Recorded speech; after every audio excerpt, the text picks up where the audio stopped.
Oke, buat Ratni. Jadi apa nih, nih yang bisa kita diskusikan malam hari ini? Kamu mau nanyain apa soal CV, dokumen pendukung, tahapan rekrutmen, atau apapun seputar karir yang bisa kita diskusikan bareng?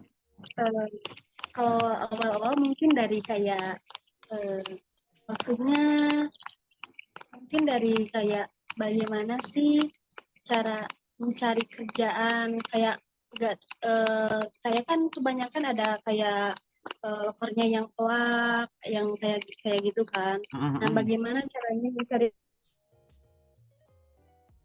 dari memang itu dari perusahaannya atau bagaimana kayak gitu sih? Kalau awal-awal tuh aku pertanyaannya kayak gitu sih. Oh, oke. Aku jelasin dulu ya. Jadi gimana cara Oke, ibaratnya menemukan informasi lowongan kerja yang valid iya, gitu ya, gitu. Jadi oke. jadi gini, kita harus punya keyakinan dulu bahwa menemukan informasi terkait perusahaannya harus semudah menemukan informasi lowongan kerjanya, gitu. Jadi kalau nanti begitu kamu dapat info loker, ya kan, Mhm, kamu cari tahu dulu soal perusahaannya, gitu. Jadi jangan buru-buru dilamar, jangan buru-buru lihat kualifikasi cocok atau enggak. Ada nama PT-nya kan, harus nomor satu yang harus kamu temukan itu nama perusahaannya. iya iya, Bahkan kalau memang itu pekerjaannya itu enggak ke perusahaan, ke individu, kamu tahu pemberi pekerjaannya itu siapa. Nah, banyak sekali lowongan pekerjaan yang nggak asli itu adalah satu, mereka tuh nggak berani nyebut nama perusahaannya. Atau yang kedua, ada nama perusahaannya, tapi dicari dimanapun nggak ketemu. Jadi kamu cari di Google nggak ada, cari di IG nggak ada, di LinkedIn nggak ada, di TikTok nggak ada gitu kan. Websitenya nggak iya ada, iya. di Google Maps nggak ada gitu. Itu adalah loker yang akan sering kamu temukan kayak gitu. Bahwa Iya sih. kayak gini, kok lokernya di mana-mana ada di job portal A, B, C, D, E gitu ya. Tapi kok ininya nggak ada ya, info soal perusahaannya nggak ketemu gitu. Kan aneh ya, Iya, info lowongannya di mana-mana, tapi perusahaannya nggak ketemu di mana-mana. Terus yang bagi siapa? Kamu boleh mulai muncul kayak kewaspadaan di situ. Jadi standar nomor satu ya, yang harus dilakukan untuk mengantisipasi ya gitu ya, atau menemukan informasi loker yang valid adalah nomor satu, cari di ya. sumber terpercaya dulu. Sumber terpercaya itu apa sih? Website perusahaan gitu ya. Terus yang kedua, apalagi tuh sumber terpercaya yang ada di situ? Job portal gitu. Oke. Oke. Jadi website perusahaan, kedua job portal yang valid. Kan banyak job portal bagus-bagus ya, Jobstreet Iya gitu, terus iya. ada Glis dan lain-lain gitu ya. Job portal gitu. Website perusahaan, kedua job portal, ketiga apa misalkan official sosmednya gitu. Banyak perusahaan yang nge-share loker di official IG-nya misalkan gitu. Atau di official LinkedIn-nya kayak gitu. Itu valid-valid tuh kayak gitu. Ya, jadi Oke. cari dari sumber yang terpercaya dulu. Yang nomor dua, karena kita tahu bahkan di sumber terpercaya itu kadang ada loker palsu atau Iya. ada yang pura-pura bikin website seperti website asli, ada yang bikin akun di sosmed seperti akun asli, maka mencari di sumber terpercaya pun juga nggak cukup. Harus ada tindakan selanjutnya, yaitu apa? Begitu dapat loker, kamu langsung harus cross check multi channel, cross check di mana-mana.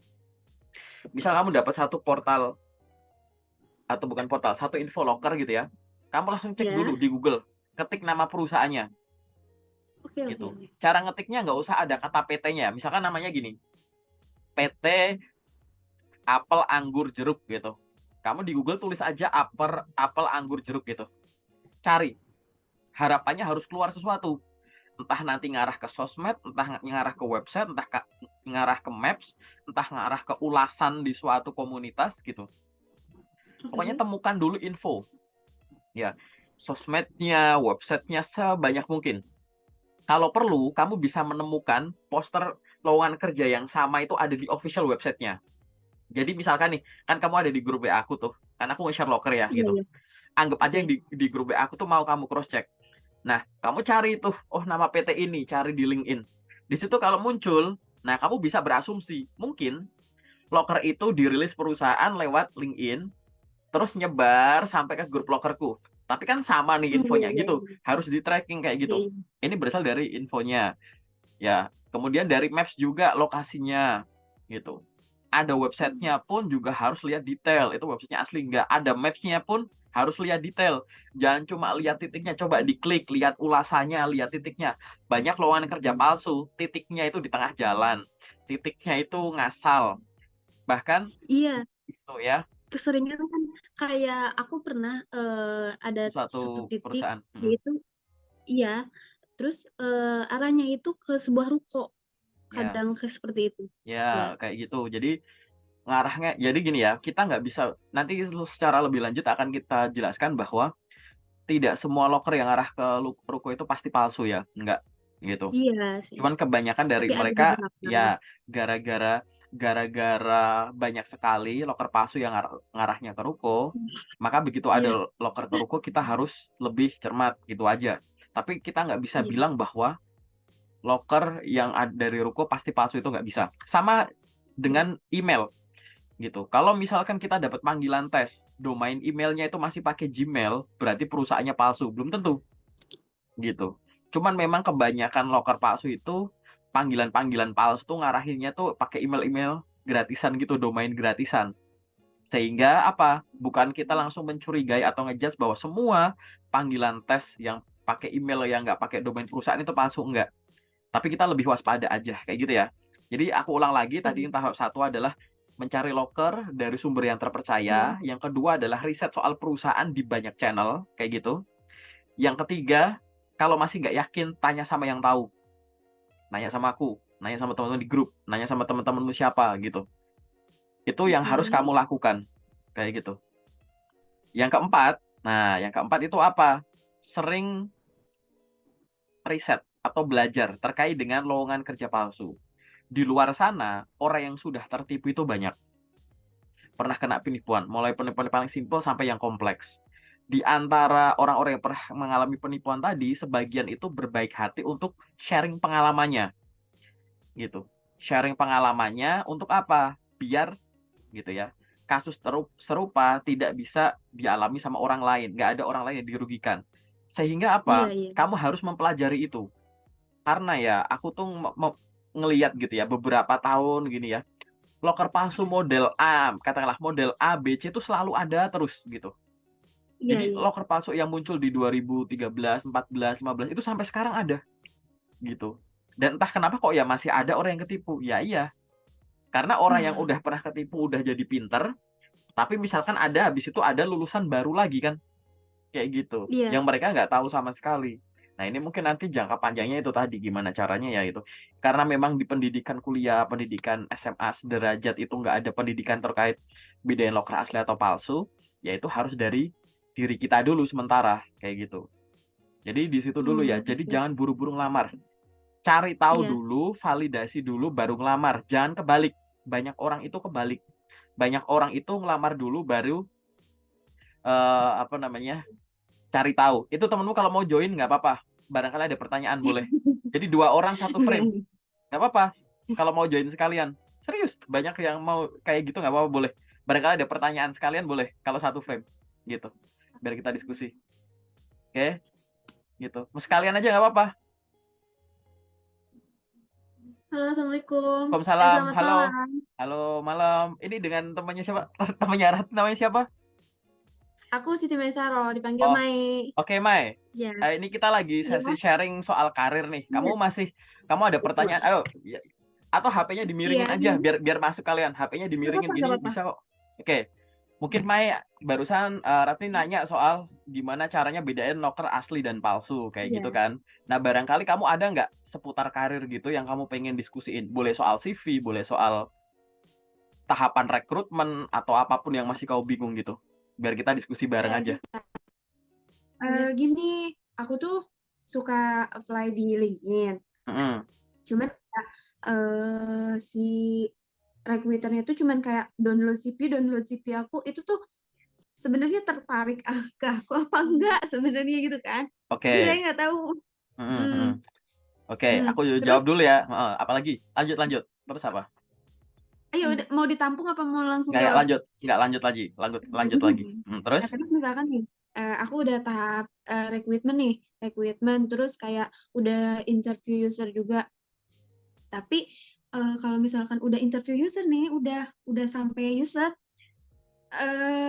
dia kayak memastikan bahwa aku diterima, tapi dalam jangka waktu beberapa hari dia ngebatalin kayak mohon maaf ya nggak bisa, ada gini gitu loh. Oke.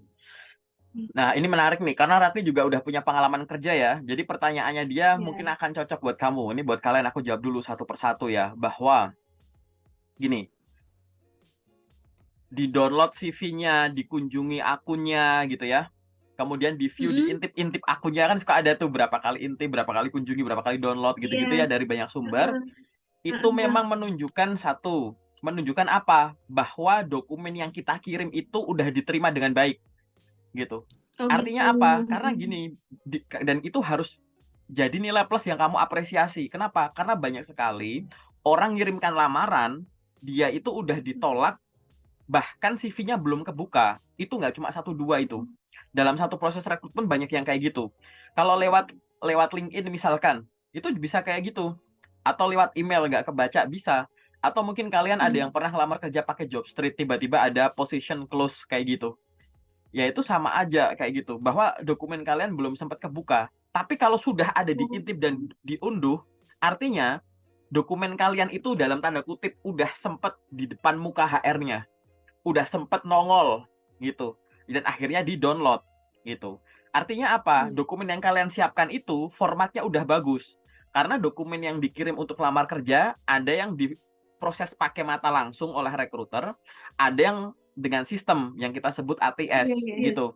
Jadi dengan sistem ATS atau pakai mata, kita harus apresiasi dulu bahwa dokumenku udah bener. Berarti dari sisi kemudahan untuk ya nongol di depannya rekruter itu bener. Tapi kita harus tahu dulu, ini kalian hafalin ya. Dokumen atau CV lah, CV dan dokumen pendukung, dia itu harus memenuhi 5 hal. Pertama, CV dan lain-lain itu dia harus disiapkan secara jujur, dibikin secara jujur. Tapi jujur ada nggak cukup. Yang nomor 2 itu namanya adalah relevan. Jadi antara posisi yang dilamar dan info yang kalian siapkan itu harus relevan. Jujur dan relevan juga nggak cukup. Ada yang namanya 3, yaitu lengkap. Informasinya lengkap. Jangan sampai yang harusnya ditulis malah nggak ditulis. Yang harusnya dijabarin malah ditulis secukupnya. Kayak gitu. Jujur, relevan, lengkap. Itu juga nggak cukup. Nomor 4 adalah menarik. Jadi nulis itu nggak sekedar jujur ditulis apa yang udah pernah kita alami di pendidikan, pengalaman kerja, cuma tulis. Kita harus mempertimbangkan unsur menarik. Ditulis dengan menarik, entah bahasanya, entah desainnya gitu. Dan yang terakhir adalah up to date. Up to date itu adalah informasi terkini. Jangan sampai nih, kalian punya pengalaman kerja terbaru yang misalkan berakhir bulan Mei 2023. Tapi pengalaman kerja paling terakhir ini lupa kalian tulis di CV. Misalkan. Gitu. Kenapa kok harus tadi ya? Harus jujur, relevan, lengkap, menarik, dan up to date. 1. Suka nggak suka, job seeker akan dinilai dari apa yang tertulis dulu. Kecuali kalian walk-in interview, ketemu sama rekruternya langsung. Kalian lamar kerja, Kak, aku kan nggak mungkin kita langsung ketemu gini. Kan aku nilai dari apa yang tertulis dulu kan. Gitu. Nah, misalkan kalian di sini punya pengalaman kerja masing-masing 2 tahun. Tapi pengalaman kerjanya nggak ada yang ditulis. Aku terima lamarannya. Ya yang aku tahu ya, oh ini fresh grade nih. Atau ini habis lulus 2 tahun nggak ada kerjaan ngapain nih gitu. Ya, suka nggak suka, mau nggak mau, kita akan dinilai dari apa yang tertulis dulu. Makanya 5 unsur tadi harus masuk. Yang nomor 2, suka nggak suka, mau nggak mau, kita bukan kandidat tunggal. Pasti kita akan dibandingkan dengan orang lain. Itulah kenapa mungkin yang tadi namanya siapa, Siti ya? Ya. Ya, Siti dan temen dan Ratni dan mungkin semua orang yang mungkin nonton sampai menit ke sini, bahwa kok kadang maju mundur, kadang butuh waktu kayak gitu. Alasannya apa? Karena kita bukan kandidat tunggal kayak gitu, ya kan? Jadi akhirnya nanti kenapa? Pasti dibandingkan. Nah, di situ maju mundur itu pasti dibandingkan. Kenapa? Kita nyari perusahaan terbaik menurut kita, perusahaan juga nyari kandidat terbaik menurut perusahaan. Jadi ini tarik menarik kecocokan antara yang aku pengen, yang job seeker pengen, dan yang perusahaan pengen. Lalu dalam proses rekrutmen mungkin kita itu akan terhenti di awal, di tengah, atau di akhir tahap rekrutmen gitu. Jadi ibaratnya di awal tuh apa? Ya udah administrasi kita nggak lolos. Di tengah Iya. mungkin kita gagal di psikotes, gagal di interview. Jadi kalau hubungannya dengan pertanyaannya tadi, mungkin nggak kita udah kayaknya tuh udah meyakinkan waktu interview usernya kayak tertarik dan lain-lain. Udah ngomong, udah tunggu aja ya kabar maksimal 1 minggu lagi. Hari kelima atau hari keempat dikabarin bahwa mohon maaf proses rekrutmen ini tidak bisa dilanjutkan gitu. Mungkin Anda dapat mencoba lagi di lain kesempatan gitu. Jadi kayak lo kok bisa gitu. Aku pun pernah ngalami proses itu, hal-hal itu. Dapat email proses rekrutmen ini dihentikan sampai batas waktu tidak ditentukan. Itu ada gitu. Faktornya macam-macam. Kalau kita ngomongin soal perusahaan, kondisi perusahaan kan kita nggak tahu, ya kan? Kadang perusahaan itu ada yang namanya hiring freeze. Tahu hiring freeze nggak ya? Jadi gara-gara suatu kondisi urgent, perusahaan itu menghentikan proses rekrutmen untuk semua hal. Khususnya sih biasanya di bagian field-nya gitu. Misalkan tiba-tiba tadi ada krisis ekonomi global atau krisis tertentu atau ada bencana nih kayak COVID atau apa. Sehingga ya di situ ada efisiensi yang kontrak-kontrak nggak diperpanjang, pernah ngalamin gitu ya. Yang habis itu ada PHK misalkan, kemudian ada yang lagi di tengah proses rekrutmen, ya udah itu dihentikan kayak gitu. Jadi hiring freeze ini muncul karena kondisi tadi, ngelihat ekonomi, lihat kesehatan perusahaan dan kemampuannya mereka. Tapi bisa nggak tadi tiba-tiba dihentikan gara-gara kita dibandingkan dengan kandidat lain, mereka memperoleh kandidat lain dan akhirnya memutuskan memilih mereka dia gitu ya daripada kita. Mungkin juga gitu. Iya. Lalu apa yang harus kita lakukan untuk dua hal ini? Gitu. Sebenarnya di sini tuh jadi tadi Ratri nanya soal antisipasi loker palsu, terus diintip-intip di LinkedIn sama ditolak setelah interview user, 3 hal ini tuh bisa dijawab dengan satu hal yang sama di tahap pertama, yaitu apa? Biasakan merekap loker yang dilamar. Kalian di laptop masing-masing mau atau pakai Google Sheet gitu, siapkan Excel. Di Excel situ silahkan rekap semua loker yang kalian follow up. Tanggal sekian, PT ini dapat infonya dari mana? Tanggal sekian, PT ini posisi apa? Dapat infonya dari mana? Ngirim lamarannya via apa? Keterangan. Nomor 1, PT ABC, posisi sekretaris, dapat info loker dari LinkedIn, lamarnya via email, keterangan, baru ngirim berkas, misalkan gitu. Direkap, gitu. Gunanya rekap itu apa? Nanti, contoh, kalau ada panggilan kerja palsu, gitu, akan ketahuan di rekapannya, gitu. Jadi kadang tuh ada panggilan kerja palsu tuh yang kita nggak ngelamar tapi dapat undangan. Kita nanti cari di rekapan kita loh. Kita nggak pernah kok ngelamar PT itu. Kalau ada undangan tes, udah cuekin aja. Kayak gitu. Atau apalagi misalkan terkait dengan kok diintip-intip-intip waktu itu, jangan sampai Pak. Kan kebanyakan kita ngelamarnya kapan, ada loh yang follow up-nya itu sebulan atau 2 bulan setelah kita ngelamar baru ada panggilan kan. Jangan sampai kita lupa gitu. Oh, aduh aku ngelamar apa ya gitu. Jadi bingung kayak gitu kan. Termasuk tadi Iya. kalau ada yang gagal di suatu tahap direkap, gunanya apa nih? Contohnya, aku kasih contoh evaluasi. Misalkan kalian ngerekap dalam waktu 1 bulan, kalian akan punya data kayak gini. Sejauh ini, selama sebulan, aku udah ngirim 1000 lamaran, katakanlah. Oke. Dari 1000 lamaran, 200 lanjut ke tahap selanjutnya. 300 nggak ada kabar. 500 ditolak. Kayak gitu. Habis itu bikin action plan. Gitu. Atau dievaluasi dulu deh. Gitu. Ini 200 kok ada panggilan. Itu 200 ini apa? Oh ternyata 150 lamaran sesuai jurusan, yang 50 lamaran yang di luar jurusan misalkan. Gitu kan. Terus ini ada 500 yang ditolak. 500 yang ditolak ini via apa? Gitu kan. Gitu. Atau misalkan yang ditolak ini loker yang kayak gimana. Terus ada yang nggak ada yang respon nih. cuma ngirim tapi nggak ada kabar, mau aku apain gitu-gitu. Bisa dievaluasi semacam itu. Itu manfaat direkap kayak gitu.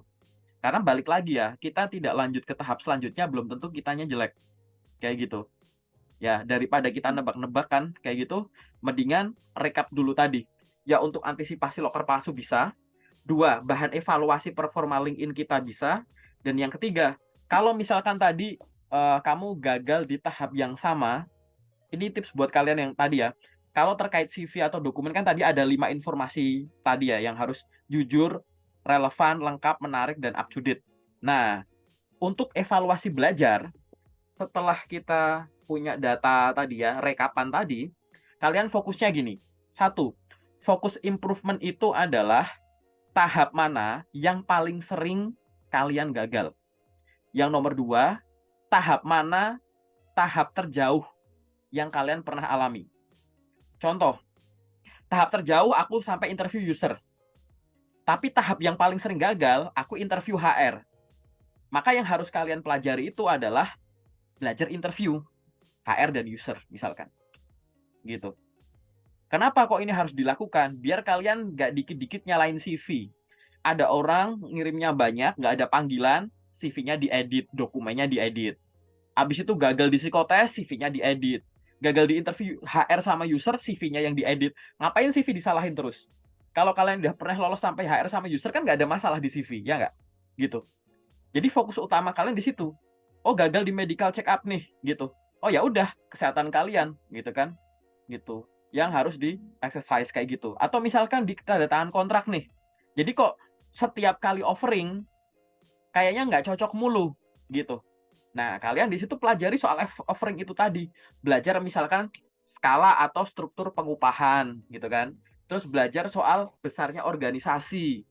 Dari ukuran perusahaan aja, itu kan kalian udah bisa ngelihat bisnisnya, bisa ngelihat seberapa mampu mereka ngegaji kalian, memberikan benefit kalian, dan lain-lain gitu. Nah, itu yang harus dilakukan. Kuncinya tuh 2 itu dulu. Siapin data yang direkap, baru nanti fungsinya kemana-mana. Itu sih. Itu. Dipahamin itu dulu ya, gitu. Ratni mungkin, atau Siti lagi kalau ada pertanyaan lagi boleh, silahkan. Yang masih Udah bingung. sih, udah jawab semua. Dari kamunya ada nggak? Siapa namanya? Udah, Ratni udah, nggak ada pertanyaan lagi? Udah. Oke. Dari temennya ada nggak tahapan rekrutmen yang masih bingung, sering gagal? Atau tadi soal LinkedIn, boleh. Soal pekerjaan dunia kerja, gitu-gitu. Yang kepikiran ada nggak? Sih, Cukup? cukup. Cukup? Oke. Pengen Kalau udah kerja cukup, aja. Iya, pengen kerja. loh ya lah. Oke. Kalau kayak gitu, aku nanya dulu ya. Kayak gitu. Berarti kalian job seeker? Kalian berdua Iya, job seeker semua? Oh, oke. Aku nanya. Buat Ratni dulu. Ratni tahap yang paling apa? sering gagal tahap apa? Aku kayak apa ya?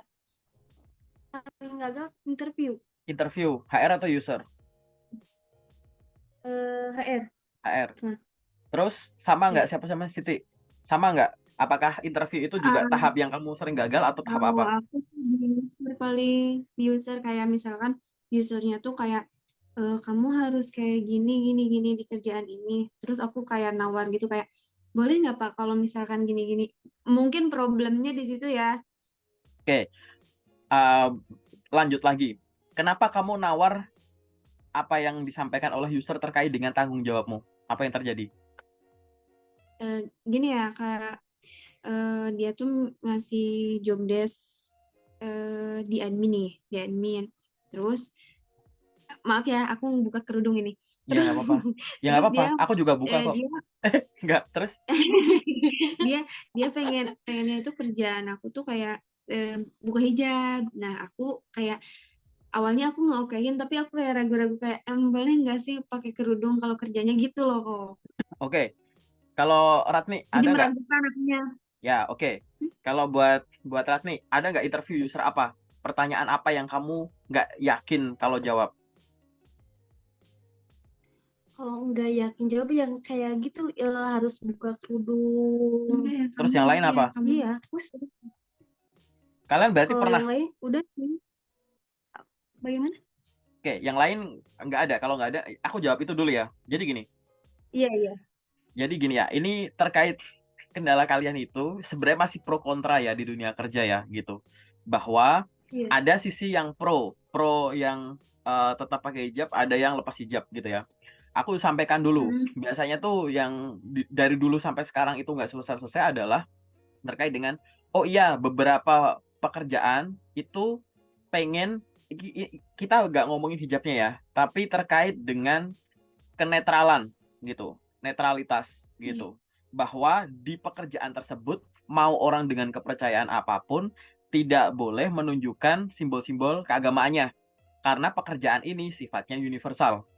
Contohnya misalkan kerjaan di bank atau di mana, nggak boleh tuh simbol-simbol agama tertentu yang terlalu dinonjolkan. Misalkan ada yang kayak gitu ya gitu. Jadi beberapa tuh ada Iya. yang kayak gitu misalkan. Terus yang kedua, agar tidak ada stigma negatif yang menghubungkan antara religion atau yang kalian believe dengan pekerjaan. Contoh, kalian menggunakan atribut agama tertentu, tapi kalian di sana jadi presenter. Presenternya presenter gosip misalkan. Jadi kayak, ih, ngapain sih presenter kayak gitu, pakainya kayak gini, paham nggak? Gitu. Jadi Iya, karena iya resiko ngerti. suatu pekerjaan gitu, jadi simbol-simbol keagamaan itu ya tidak diperbolehkan. Atau balik lagi lah, orang kerja di mana? Orang kerja di dunia malam misalkan kayak gitu. Padahal dia bukan yang aneh-aneh loh gitu. Cuman intinya tadi buat ngilangin stigma gitu. Terus ada lagi, ini aku ngomong yang dalam tanda kutip pro tanpa atribut agama ya gitu. Biasanya tuh Iya. arahnya ke situ. Terus yang selanjutnya lagi yang kalian mungkin bisa temukan adalah selain netralitas.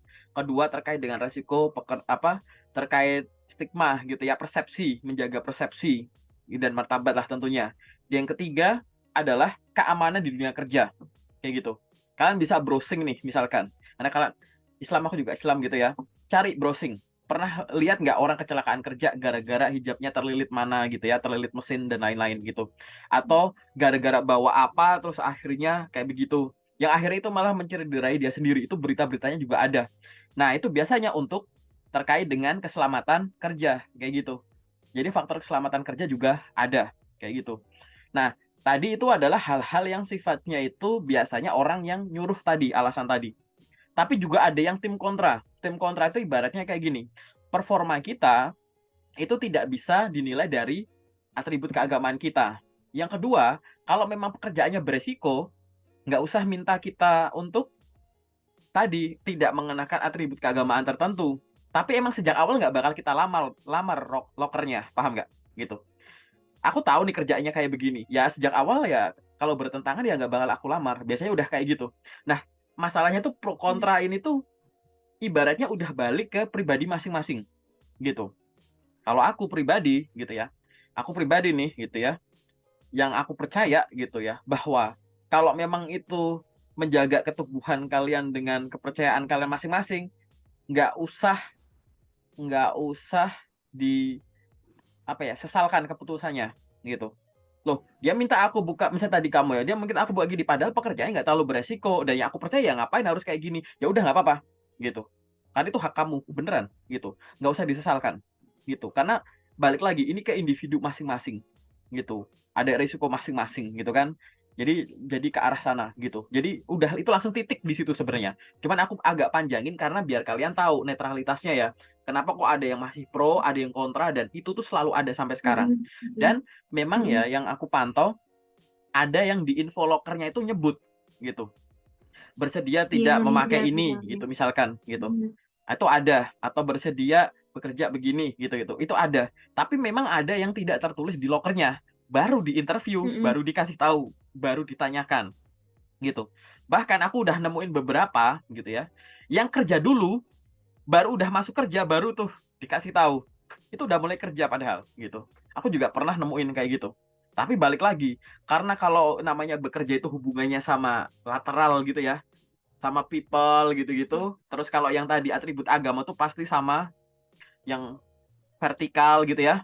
Jadi tadi, kalau hubungannya sama vertikal, lakukan yang kalian percaya aja dan jangan disesalkan gitu. Kayak nggak ada kerjaan lain aja, kayak rezekinya cuma itu aja gitu aja, si sempil itu. Ya, oke. Tapi aku yakin di Iya. sini, ya, Ya, tapi aku yakin di sini gini, karena kalian juga pernah interview user bareng gitu ya. Terus barusan aku nanya, kayak nggak relevannya tuh gini.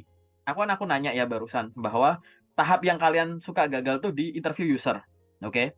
Tapi pertanyaan yang kalian nggak yakin itu adalah terkait dengan atribut keagamaan, gitu kan. Menurutku pasti ada kelemahan di interview user yang kalian belum sadari. Gitu. Karena nggak serta-merta terkait atribut tadi itu bikin kalian itu jadi nggak lolos. Jadi gini ya, kalau kalian Iya, nggak yakin di interview user, bahan penilaiannya kalian nggak cocok itu bukan di interview user aja. Tapi kalian tuh dari tahap sebelumnya tuh akan dinilai gitu. Mulai dari dokumennya, psikotesnya, iya, terus interview HR-nya, sampai ke user. Jadi, aku kasih tahu ke iya. kalian, ini tips aja terakhir. Interview itu adalah penyampaian informasi secara lisan. Oke? Penyampaian informasi secara lisan itu bisa kita bagi jadi dua. Ada elemen informasi, ada elemen penyampaian secara lisan. Kalau kalian pengen jago interview HR atau user, kalau kemarin lihat Ratni lihat tuh di beberapa storyku itu teman-teman pindah BUMN satu ke BUMN yang lain, pindah-pindah kerja kayak gampang. Itu kekuatannya tuh yang aku Yes. improve tuh kebanyakan dari teman-teman tuh aku naikin interviewnya. Kenapa? Nih, tadi ya penyampaian informasi secara lisan. Jadi kalian harus improve informasi. Artinya memperkaya ini, gitu. Isinya apa yang harus disiapkan kalau interview? Satu, pelajari pertanyaan yang sering muncul.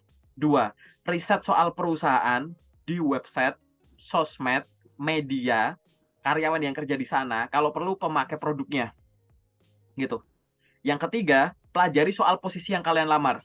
Kalian lamar sebagai staf admin, pelajari tugas, tanggung jawab, wewenang, pengetahuan yang harus dimiliki, keterampilan hardware atau software yang harus dimiliki, soft skill yang harus dimiliki, kemampuan bahasa tertentu, ibaratnya kayak gitu. Kalian harus paham itu dulu. Dan riset apa? Pertanyaan yang sering muncul. Kalian nanti buka channel YouTube-ku, buka di bagian playlist tes interview. Itu di situ ada pertanyaan HR sama user yang aku udah bahas, aku jadi satu playlist. Dengerin, pahamin semua itu. Itu gunanya apa? Nih, melatih yang di sini doang. Melatih informasi. Tapi ini baru 50%. Karena tadi interview itu menyampaikan informasi secara lisan. Kalau kalian cuma nonton konten, baca buku, baca artikel, itu baru 50%. Yang 50% lagi apa? Penyampaian secara lisan. Kalian harus meningkatkan jam terbang ini juga. Nggak cuma jam terbang baca, nonton konten, dan belajar. Tapi ada jam terbang praktek. Silahkan kalian praktek. Ngomong sendiri. Kalian nih berdua pairing. Role play gantian. Atau kalau ada teman-teman jauh nih. Kamu ini ya, aku kasih tips nih. Di record. Pura-pura interview. Terus videomu di-share ke temanmu. Ini aku lagi pura-pura interview. Dievaluasi dong cara jawabanku gitu. Itu aku sendiri lakuin.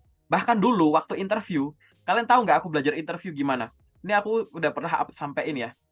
Aku tuh saking kan interview itu kan kita nggak bisa nebak nih ya, lawan bicara bakal nanya apa kan. Aku tuh latihan interview tuh gimana coba? Aku pakai kertas, gini, aku tulis sih. Tanyakan aku satu pertanyaan interview kerja, gitu. Terus tahu nggak aku belajarnya gimana? Aku pakai Ome TV. Jadi aku pakai video streaming. Kan orang random semua tuh isinya. Serius, itu tahun berapa ya itu ya? Waktu Omo TV belum terkenal waktu itu gitu. Aku kan itu kan orang asal swipe aja, kan sekarang banyak ya video streamer gitu kan. Daripada cuma joget-joget lah, nonton orang live ngobrol nggak jelas gitu kan. Aku juga nggak bakal ngasih gift juga. Aku cuma magang tulisan aja. Kadang tulisannya tuh, apakah kalian punya LinkedIn? Ayo berkoneksi. Cuma aku pegang gini doang. Itu nanti ada orang random yang kadang nanya, terus begitu nanya aku jadi pikiran, oh iya ya, kalau ditanya itu gimana ya gitu. Itu tuh saking nggak ada orang yang bisa aku ajak ketemu, khususnya waktu COVID misalkan gitu. Dan banyaklah cara-cara yang kalian bisa lakukan untuk belajar itu. Nanti kalau udah menguasai itu enak gitu. Itu ya. Jadi harus meningkatkan tadi. Jangan sampai informasi kalian pelajari lebih banyak daripada komunikasi. Nanti apa? Kalau informasinya lebih kuat dari mulut, nanti mulut nggak bisa ngikutin kecepatan pikiran. Jadi tahu mau ngomong apa, tapi mulutnya belibet. Tapi kalian, nah di sini nih, kalau mulutnya lebih banyak dilatih daripada sini, kebalikannya, biasanya keluhannya apa? kayaknya tiap kali interview aku bisa deh, tapi kok aku nggak lolos ya, gitu. Ini bisa bener bisa salah, kayaknya kalian yang poin nomor 2 ini, gitu. Bahwa kalian itu mungkin udah punya pengalaman kerja atau di lingkungan yang mengizinkan kalian banyak komunikasi, tapi kurang riset deh, sebenarnya pertanyaan yang bener yang diharapkan sama user itu gimana. Takutnya apa? Kurang luas, kurang dalam, nggak tepat target gitu. Jadi itu ya cara mau improve masing-masing evaluasi gitu. Jadi itu yang bisa kita sharingkan gitu. Paling itu dulu di sesi general ya. Setelah ini kita masuk ke sesi private-nya ya. Kayak gitu nih. Oke.